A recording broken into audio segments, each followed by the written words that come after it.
Bishop Gulfam Javed ہے اور Pakistan bishop council کا جنرل سیکرٹری ہوں میں. لیکن اس کے ساتھ ایک ٹرسٹ ہے میرا مدر ٹیریسا ویلفیئر ٹرسٹ، اس کا فاؤنڈر چیئرمین ہوں. اور پچھلے تقریباً 10 سال سے Pakistan interfaith harmony and human rights international پہ کام کر رہا ہوں.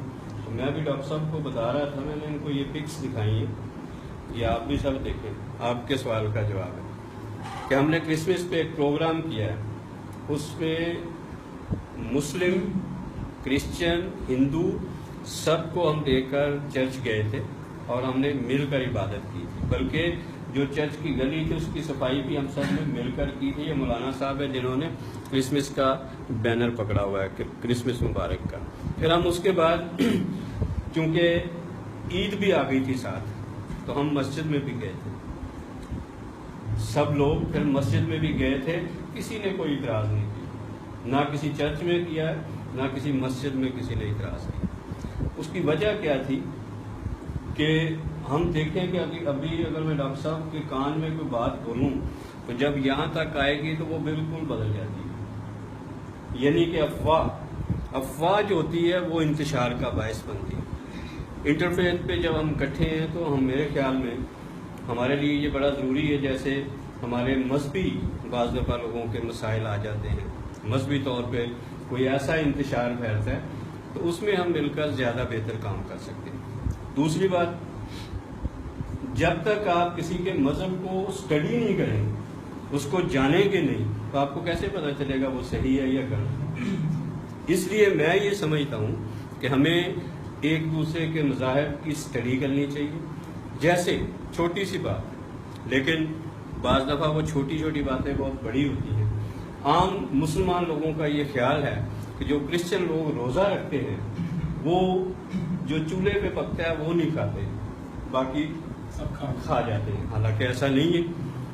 کرسچن جو روزہ رکھتا ہے وہ 24 گھنٹے کا روزہ ہے اور اس میں کچھ نہیں کھا سکتا، کچھ نہیں پی سکتا. پھر ہم اپنے دوستوں کو بتاتے ہیں کہ بھی ایسا نہیں ہے، لیکن چونکہ وہ ان کے پاس وہ نالج نہیں ہے. اور جب ہم ملیں گے، ایک دوسرے کے چرچز میں جائیں گے. ابھی ہماری ایک ٹریننگ بھی ہوئی تھی، اس میں مختلف مذاہب کو لیا گیا تھا اور کرنگی میں، لانڈی میں ہم اس پہ کام بھی کر رہے ہیں کہ ہم نے یوتھ کی کچھ کمیٹیاں بنائی ہیں اور اس کے اوپر جو مذہبی لیڈر ہیں، سیاسی لیڈر ہیں، ان کو ہم نے ساتھ لیا ہے اور وہ اپنی میٹنگز کرتے ہیں اور ایک دوسرے کے مذاہب کے بارے میں بھی ایک دوسرے سے گفتگو کرتے ہیں اور مختلف لوگوں کو جا کر ملتے ہیں. کبھی وہ اسکول میں چلے جاتے ہیں تو اسکول میں جا کے وہ ٹیچرز سے اجازت لیتے ہیں اور بچوں کو بتاتے ہیں کہ ہم کیا کر رہے ہیں، انسانیت کیا ہے. تو یہ چیزیں ہمیں آگے لے کر چلنی. دوسری بات، پاکستان بشپ کونسل کے حوالے سے میں بات کرنا چاہتا ہوں کہ کرسچینٹی میں بھی مختلف ڈینومینیشنز ہیں جو آپ نے سوال کیا تھا.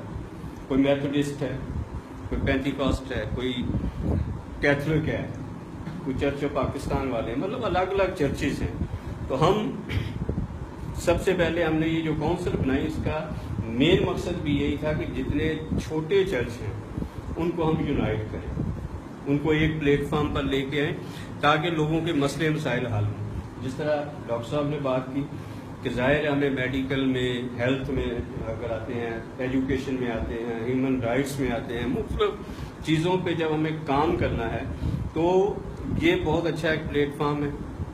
آپ نے جو اس کام کو شروع کیا، میرا خیال ہے کہ ہمارے اس ملک میں جہاں ہم رہتے ہیں اس کی بہت سخت ضرورت ہے. ہمیں اس پہ کام کرنا ہے. لیکن اس کے ساتھ ہی چونکہ پاکستان بشپ کونسل کی میں نمائندگی کر رہا ہوں، میں اس کا جنرل سیکرٹری ہوں، تو پاکستان بشپ کونسل آلریڈی ایک ادارہ ہے جو پورے پاکستان میں کام کرتا ہے. تو اس کو اگر آپ ساتھ لیتے ہیں تو باقاعدہ پھر اس کی ممبرشپ اور جو آپ کی چیزیں ہیں ان کو بیٹھ کے شیئر کریں گے. ہاں، مطلب کیونکہ ایسا نہیں ہے کہ بس ہم آئے اور مطلب وزٹر نہیں ہیں کہ آئیں گے اور وزٹ کریں گے اور چلے جائیں گے. ہم چاہتے ہیں کہ پھر باقاعدہ ہم کام کریں تاکہ اس سے لوگوں کو فائدہ پہنچے. اس کے ساتھ ہی بہت بہت شکریہ. اور آخر میں کیونکہ میں یہ کہنا چاہوں گا کہ ہم سب جو یہاں پر موجود ہیں، ہر کسی کا کچھ نہ کچھ فرض ہے، اس کی ذمہ داری ہے. اس کو میں یوں بیان کرتا ہوں کہ خواہشوں سے نہیں گرتے پھل جھولی میں، خواہشوں سے نہیں گرتے پھل جھولی میں، وقت کی شاخ کو میرے دوست ہلانا ہوگا.